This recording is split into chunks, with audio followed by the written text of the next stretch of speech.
Hello students, very good morning to all and welcome to the class 10. In this video lecture, we will start our poem Amanda from your book First Flight, which is written by Robin Klein. So, Amanda एक लड़की है, 12-13 साल की लड़की है. तो इसके बारे में जो पोएम लिखी है, इसे आज हम डिस्कस करने वाले हैं. So before we start the poem, there's a small description related to this poem that we'll read first. Every child feels that she or he is controlled and instructed not to do one thing or another. You too may feel that your freedom is curtailed. Write down some of things you want to do, but your parents, elders do not allow you to. To read the poem aloud from pairs, each reading alternate stanzas. You are in for a surprise. तो ये जो poem है इसमें भी यहाँ पर दिखाया गया है कि बच्चों को ज़्यादातर जो करना चाहिए वो पेरेंट्स उसको बताते रहते हैं, पर तो हमेशा बच्चों को क्या लग रहा है कि हम जो चीज़ें करना चाहते हैं वो पेरेंट्स हमें करने नहीं देते हैं, रोकते हैं, टोकते हैं. तो ऐसी बहुत सारी चीज़ें हैं जो आपके लिए अच्छी नहीं है या फिर वो अच्छी आदतें नहीं होती हैं जो आप कर रहे हो. तो पेरेंट्स आपको हमेशा समझाते रहते हैं, पर बच्चों को हमेशा यही लगता है कि पेरेंट्स हमें डांट रहे हैं. तो सेम थिंग यहाँ पर हैपन हो रही है अमांडा के साथ. तो अमांडा इज़ अ गर्ल. उसकी मदर उसे क्या बोलती है और अमांडा उसके बारे में क्या सोचती है, तो उसका जो रिएक्शन है that we will see in this poem. So will start from the first stanza. Don't bite your nails Amanda, don't hunch your shoulders Amanda, stop that slouching and sit up straight Amanda. यहाँ पर Amanda को address करके उसकी जो mother है वो उसे कुछ बोल रही है. डोंट बाइट योर नेल्स, ये बहुत ही बुरी आदत होती है and it is very unhygienic also. तो ये बहुत ही ख़राब आदत है. तो अमांडा जो है उसकी जो मदर है वो उसे बताती है कि अपने नेल्स को, ज़्यादातर कई बच्चों की आदतें होती है कि नेल्स जो है ना उसको वो मुंह से मतलब मुंह में डालते हैं पूरी उंगली को और फिर उस नेल्स को वो चबाते रहते हैं. तो दैट इज़ बैड हैबिट्स और अनहाइजीनिक भी होता है. तो ये ख़राब आदत है. तो अमांडा जो है उसकी मदर उसे बताती है कि अपने नेल्स को बाइट नहीं करना चाहिए. Don't hunch your shoulders Amanda. Hunch का मतलब है to bend the upper body forward. अपना बॉडी का जो अपर पार्ट है शोल्डर से लेके उसको आगे की तरफ झुका के बैठना, दैट इज़ हंच. और पीछे से जो बॉडी का पार्ट आपका बन जाता है वो हंच बोलते हैं उसको. सो ये आपकी बॉडी के पॉस्चर पर भी बहुत डिपेंड करता है. तो ये ख़राब आदत होती है. Stop that slouching and sit up straight Amanda. Slouching का मतलब है टू मूव लेजीली. जब आप बहुत से लेज़ी बन जाते हो, आलसी बन जाते हो और जैसे बिहेव करते हो ना, ढीले ढाले बन के जैसे बिहेव करते हैं ना, दैट इज़ स्लाउचिंग. तो उसकी मदर बताती है कि स्लाउचिंग मत करो और सीधे बैठो. Sit up straight Amanda. अब सेकेंड स्टैंजा हम देखेंगे कि इस बात का अमांडा जो है वो क्या रिएक्ट करती है इस बात पर. There is a language emerald sea where the sole inhabitant is me, a mermaid drifting blissfully.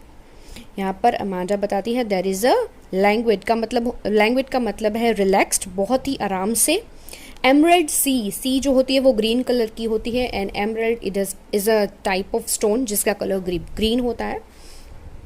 Where the sole inhabitant is me, जहाँ पर वो अकेले रहना चाहती है वो खुद, और ख़ुद को वो किससे कंपेयर कर रही है? अ mermaid. mermaid एक कैरेक्टर है, शायद आपने कार्टून में भी देखा होगा उसको, जिसकी अपर बॉडी का पार्ट है वो एक गर्ल का है और जो लोअर बॉडी का पार्ट है it is of fish.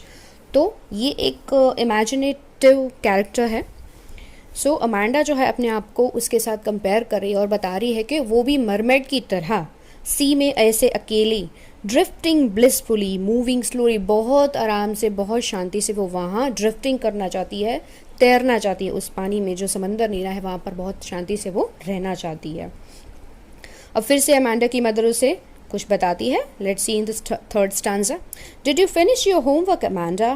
Did you tidy your room Amanda? I thought I told you to clean your shoes Amanda. फिर से उसकी मदर उसे बताती है कि क्या तुमने अपना होमवर्क फिनिश किया, क्या तुमने अपना रूम साफ़ किया, और मुझे लगता है कि मैंने तुम्हें बताया था कि तुम्हें अपने शूज़ को भी क्लीन करना है. Now in the fourth stanza, the reaction of Amanda is, I am an orphan roaming the street. I pattern soft dust with my hushed bare feet. The silence is golden, the freedom is sweet. Amanda यहाँ पर अपनी mother की जितनी भी बातें हैं उनको वो बहुत ही स्ट्रांगली अपने दिमाग पे ले लेती है और उसका ये सोचना है कि इससे तो अच्छा होता कि मैं ऑर्फन होती। ऑर्फन मीन्स ऐसे बच्चे जिनके पेरेंट्स नहीं हैं या फिर जिनके पेरेंट्स की डेथ हो चुकी है, तो ऐसे बच्चे जो बिना पेरेंट्स के रहते हैं दैट इज़ ऑर्फन। तो उसे लग रहा है कि इससे अच्छा होता कि मैं ऑर्फन होती और गलियों में कहीं भी घूम सकती। I pattern soft dust with my haste. Haste का मतलब है क्वाइट, बेयर का मतलब है अनकवर्ड फीट। तो बेयर फीट मतलब अपने पाँव में उसने शूज़ या शॉक्स या कुछ पहना नहीं है, तो उसकी जो बेयर फीट है उससे वहाँ पर वो बैठ कर अपने जो नंगे पाँव हैं, जो बेयर फीट है, उससे वो धूल जो मिट्टी पड़ी है वहाँ पर वो अलग अलग तरह की डिज़ाइन बना रही है, पैटर्न्स बना रही है। और उसे अब ये फील हो रहा है कि द साइलेंस इज़ गोल्डन, मतलब चुप रहना, बहुत जो शांति होती है ना, it is a very precious. तो जितना गोल्ड जो है वो हमारे लिए कितना प्रेशियस होता है, तो यहाँ पर साइलेंस जो है वो उसको उतना ही प्रेशियस बता रही है, क्योंकि वो बहुत ही तंग आ चुकी है कि उसकी मदर जो है उसको बार बार बोलती रहती है, उसे टोकती रहती है, इन सारी चीज़ों पे बहुत बोर हो गई। तो उससे लग रहा है कि साइलेंस बहुत ही गोल्डन है। And freedom is sweet. Sweet बहुत मीठा होता है फ्रीडम, कि अगर कोई होता नहीं, मुझे कोई रोकता नहीं टोकता नहीं, तो मैं कहीं भी जाके घूमती, कहीं भी जाके उठती बैठती, मैं कुछ भी कर सकती थी, तो कोई मुझे रोकता टोकता नहीं। तो इसलिए यहाँ पर उससे फ्रीडम बहुत ही स्वीट लग रहा है। फिर से अमांडा की मदर उसे नेक्स्ट स्टैंजा में बता रही है, don't eat that chocolate Amanda, remember you acne Amanda, will you please look at me when I am speaking to you Amanda. फिर से उसकी मदर बता रही है कि अमांडा तुम्हें ये चॉकलेट नहीं खाना चाहिए। क्या तुम्हें याद नहीं है कि तुम्हारे फेस पर कितने एक्ने आ गए हैं? तो शायद इसकी वजह से तुम्हारे एक्ने बढ़ सकते हैं, और मैं जब भी तुमसे बात कर रही हूँ तो मुझे इग्नोर मत करो, मेरे सामने देख कर बात करो। क्योंकि उनकी मदर को लग रहा है कि जैसे अमांडा उनकी बात को सुन ही नहीं रही है। I am Rapunzel, I have not a care. Life in a tower is tranquil and rare. I'll certainly never let down my bright hair. फिर से यहाँ पर एक बार उसने इमेजिनेटिव एक कैरेक्टर की बात की है, अपने आप को वो उससे कंपेयर कर रही है, बता रही है कि वो रेपुंजल है। रेपुंजल इज़ अ फेरी, एक वो फेरी है जिसके बाल बहुत ही लंबे हैं।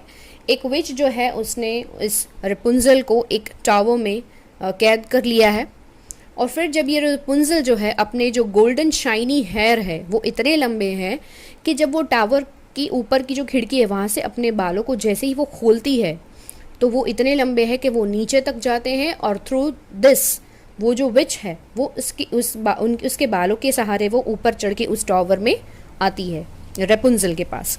तो यहाँ पर उसको भी लग रहा है कि मैं एक रेपुंजल हूँ and I have no care, मुझे किसी भी बात की परवाह नहीं है। Life in a tower is a tranquil. Tranquil का मतलब होता है काम, बहुत ही शांति से रहना उसे यहाँ पर अच्छा लगेगा, क्योंकि ऐसे टावर में शायद किसी और के साथ उसको रहना ना पड़े, बहुत कम लोग होते हैं वहाँ पर उनको रहने मिलता है। और फिर वो बताती है I certainly never let down my bright hair, और वो फिर बताती है कि मेरे जो ब्राइट गोल्डन हेयर है ना, मैं उसको कभी नहीं खोलूँगी।